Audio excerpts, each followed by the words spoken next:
Hey, good morning, everybody. Jeff Slakey and Spencer Hughes here on the Daybreak Show. And it's time to check in and find out what's going on in the real estate market. Jamie Mell from John L. Scott. Hello.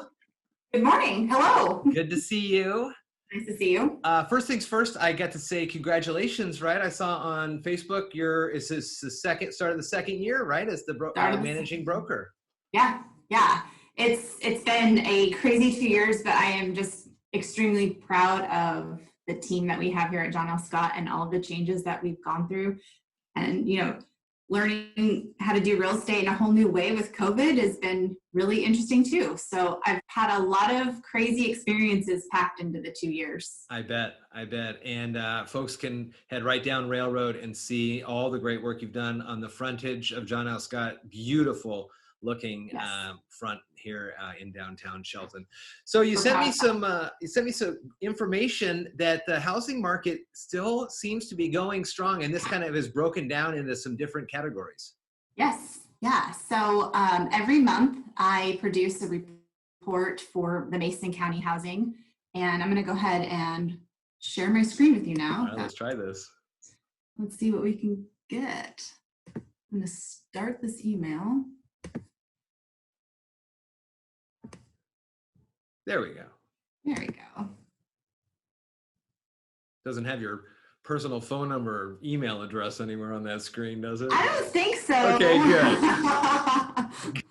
No, but it does talk about what's happening. So we do have you kind of hot in the housing market. If you're a buyer, the struggle is real when it comes to what's happening. Our inventory levels are extremely short. I mean, especially in anything that's in the affordable housing or the affordable price range, things are going crazy. What is the affordable price range these days? And when you look at that, is it a statewide, county, city? It's going to be more directed to the county. So we'll go right down here and I'll show you the price range.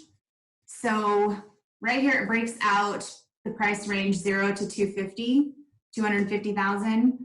How many listings we had in May, the amount of pendings, active listings, and 34 active residential resale listings in June 1st is totally crazy. So we can see that we have 0.9 months of inventory. So that's considered a severe housing shortage in that price range, with 77% of those homes going pending in the first 30 days. Wow. So we call that an extreme frenzy market. When it comes to this price point, 0 to 250, this is what would the type of home we would be looking at here? Is it a small parcel of land with a 1 bedroom, 1 bath? Or yes, it's going to be a starter home. It's going to be very small. More than likely, it's going to be in some type of a neighborhood. It's going to be a small lot. Probably has some type of fixer-upping, kind of that style to happen. And then when we bounce up to the 250 to 350 zone, we're kind of in the same situation. We're in a frenzy market. Again, not a lot of listings happening. I did have 2 weeks ago a new listing that went on for 369. It went on Thursday. By Monday morning, we had 12 offers. Wow. And we were able to take a contract. We're pending right now, but we are above list price by quite a ways. So are these homes that are going up quickly for sale in this price point people's rental properties that they're trying to get rid of, or are there folks that are moving up in home? I'm going to say in this area, it's a good amount of both. We have a lot of investors who are moving on. With what's happening in the world right now, we do have investors who are just like, I think it's just time. The market's really good for the sale. So we do see that. We also see a good amount of move-up buyers, which is a challenge in itself because they obviously have to sell their home before they can buy a home. And it does pose some interesting, some like jumps and hoops we have to make it all work. If there was the exact number of homes needed for folks to move up and move in,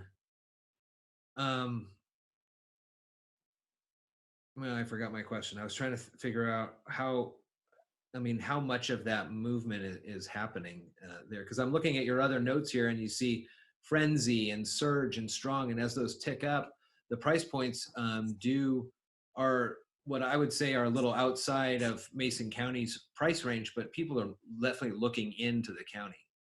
People are definitely looking into the county, and we're seeing a lot of out-of-town buyers coming in that 500 to 700,000, even the $1 million range. So like the waterfront properties, again, due to COVID and those types of things, we're just seeing a lot of people wanting to be in this area because it's really an affordable waterfront home is what we have in Mason County. So again, I just want to let everybody is aware, Jamie is helping my folks sell their house in Grapeview. So that was listed a couple weeks ago, and we got a note from my uncle Yami down in Davis that he saw the listing on the Sacramento Bees website. How did that happen? I love to try to advertise my listings. And get them out there the best I can. So I do a lot of boosted listings where I'm advertising on Google and they syndicate that out. I advertise on YouTube.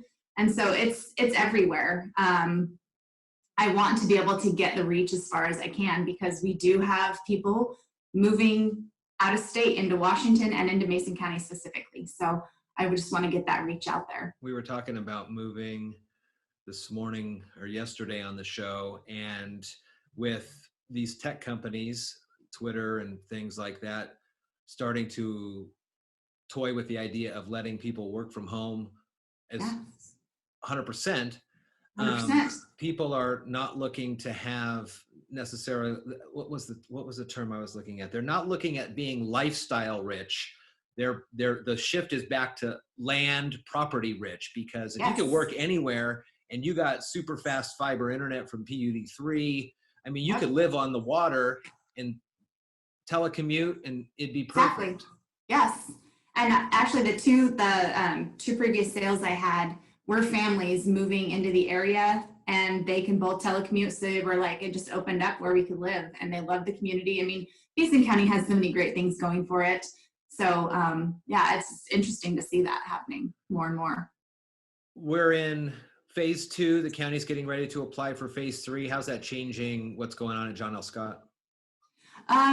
Here at John L. Scott, everything's by appointment only. So we have our office ready to go. We have our vinyl separator at our reception desk. We have masks, sanitizer, all that stuff. We're keeping it limited as far as people are in the office. And then when we're out at showings, we can now have 3 people at a showing. So that's great because you can actually show a husband and wife at the same time, or more than the 2 people. Yeah. Before. So it's starting to heat up. Looking at the stats between what's happened in April and May, there was a good jump. We're still behind from 2019, but there's still a lot of activity happening in the housing market, and it hasn't really slowed down very much. The biggest problem we're facing is inventory.